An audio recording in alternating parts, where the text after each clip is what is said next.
मैंडी भाग्यशाली थी क्योंकि वह और उसकी माँ अपने दादा दादी के साथ रहती थी और उन्हें अपने दादा दादी के साथ समय बिताने से बेहतर कुछ नहीं लगता था।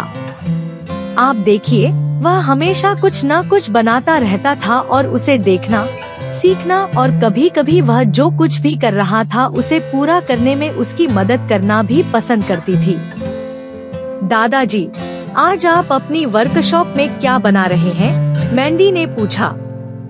उसने हंसते हुए कहा, ऐसा लग रहा है जैसे आप 2 लंबी छड़ियों से खेल रहे हैं। ठीक है मैंडी, उन्होंने कहा, मैं आपकी मदद से 2 चलने वाली छड़ियाँ बनाने जा रहा हूँ, एक आपके लिए और एक मेरे लिए।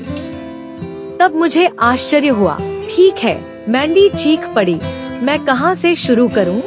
कुछ समय बाद मैंडी ने अपने दादा की मदद से वॉकिंग स्टिक खत्म कर ली। वे 2 सबसे सुंदर चलने वाली छड़ियाँ थी जो उसने कभी देखी थी। छाल को हटाकर उन्हें रेत से चिकना कर दिया गया और उनमें से प्रत्येक में एक अजीब दिखने वाला चेहरा खुदा हुआ था।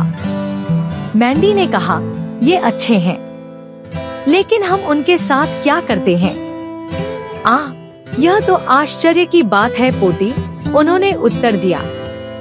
कल सुबह हम जंगल की सैर पर जा रहे हैं। ये चलने वाली छड़ें पैदल यात्रा को आसान बनाने में मदद करेंगी। तो अब सफाई करने और सोने का समय हो गया है ताकि हम यात्रा के लिए अच्छी तरह से आराम कर सकें।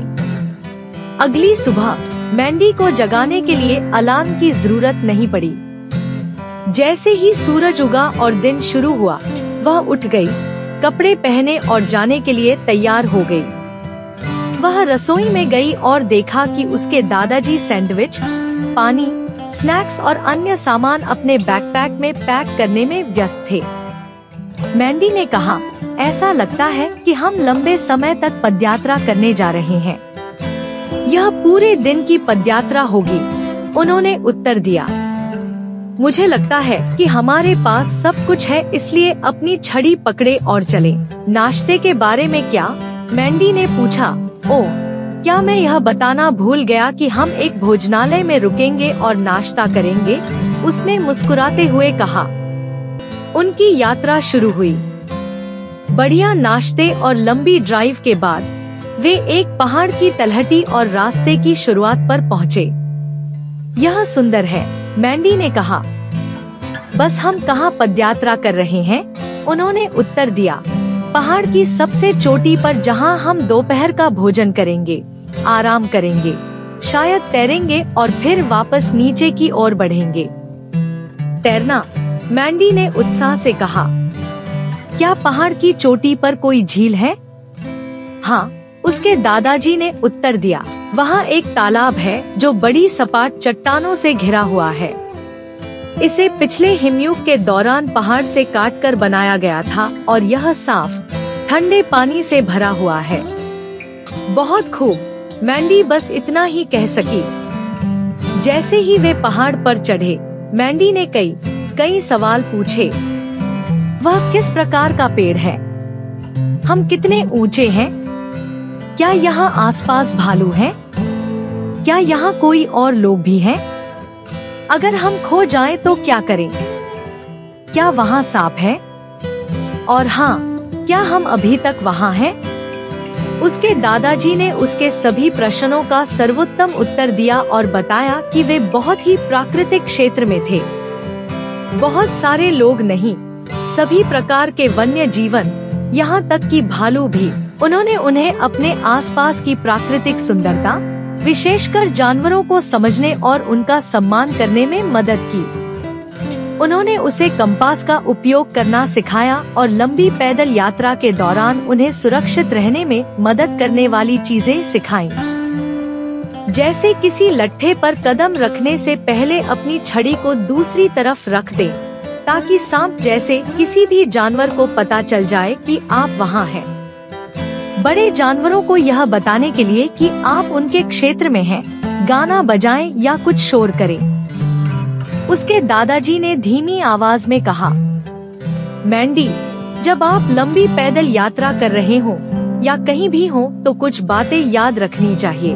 पृथ्वी हमारी माता है, उसका ख्याल रखें। सारा जीवन पवित्र है, पूरे जीवन के साथ सम्मान पूर्वक व्यवहार करें। पृथ्वी से वही ले लो जिसकी आवश्यकता है और इससे अधिक कुछ नहीं। अपनी यात्रा का आनंद ले, लेकिन कोई ट्रैक न छोड़े। जैसे ही वे थोड़ा आगे बढ़े, जंगल खुल गया और मैंडी को बड़ी सपाट चट्टानों से घिरा तालाब दिखाई दिया। वे आ चुके थे और यह लगभग एक अलग दुनिया में होने जैसा था। मैंडी ने उनके आराम करने के लिए पानी में फैली एक बड़ी चट्टान उठाई। सूरज ने इसे गर्म कर दिया था और यह दोपहर के भोजन के लिए एकदम सही जगह थी। जैसे ही उसके दादाजी ने उनका खाना खोला, तुरंत कई छोटी मछलियाँ आईं और उसकी उंगलियों को कुतरने लगी। वह आश्चर्य से चिल्लाई और फिर यह महसूस करते हुए कि मछली सिर्फ उत्सुक थी, उसने अपना हाथ वापस पानी में डाल दिया और देखा कि मछली उसकी उंगलियों के चारों ओर घूम रही है।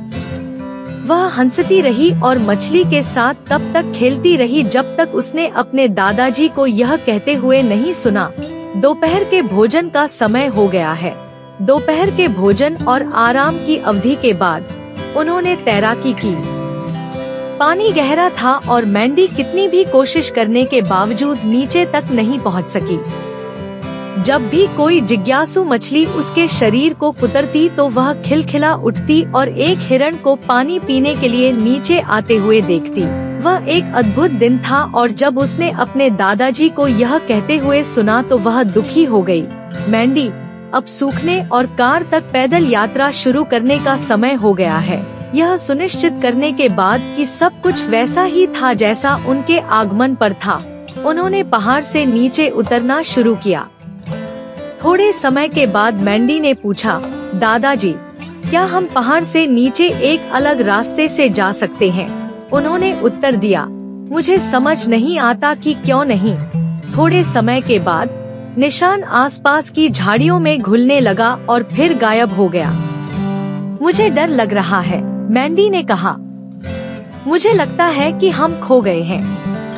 नहीं, हम हारे नहीं हैं, उसके दादा ने कहा, लेकिन हम किसी राह पर नहीं हैं। इसलिए हमें कार की दिशा में पहाड़ से नीचे उतरना जारी रखना होगा।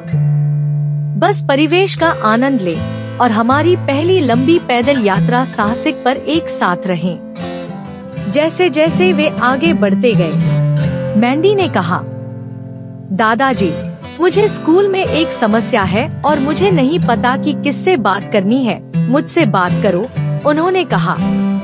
मैं चाहूँगा, लेकिन आप मेरे दादा हैं और आप नाराज हो सकते हैं क्योंकि आप परिवार हैं और दोस्त की तरह नहीं। आखिरकार वह सही थी कि उसके दादा होने के नाते वह नाराज हो सकते हैं या उनकी भावनाओं को ठेस पहुंच सकती है, लेकिन उसे एक दोस्त के रूप में एक बड़े व्यक्ति की जरूरत थी। मैंडी, उसने गंभीर स्वर में कहा, अगर मैं यह वादा करूं कि हम जो भी बात करेंगे वह हमारे बीच ही रहेगी और मैं आपसे गुस्सा नहीं होऊंगा या आपके दादा के रूप में बात नहीं करूंगा, बल्कि एक पुराने दोस्त के रूप में बात करूंगा, क्या आप मुझसे बात करेंगे? क्या यह एक वादा है? उसने पूछा। हाँ, उसने धीरे से कहा, और आप जानते हैं कि मैंने आपसे कभी कोई वादा नहीं तोड़ा है। उसने उसे जोर से गले लगाया और बात करने लगी। जल्द ही वे पहाड़ के नीचे थे और कार पैक कर रहे थे। जाने से पहले उसके दादाजी ने 1 मिनट सोचा और कहा, पोती, जब भी तुम्हें अपने दादा के रूप में नहीं बल्कि अपने दोस्त के रूप में मेरी जरूरत हो तो अपनी छड़ी उठाओ और पैदल यात्रा पर चलने के लिए कहो। यह हमारा गुप्त कोड होगा। मैंडी ने कहा, यह अब तक का सबसे अच्छा दिन था।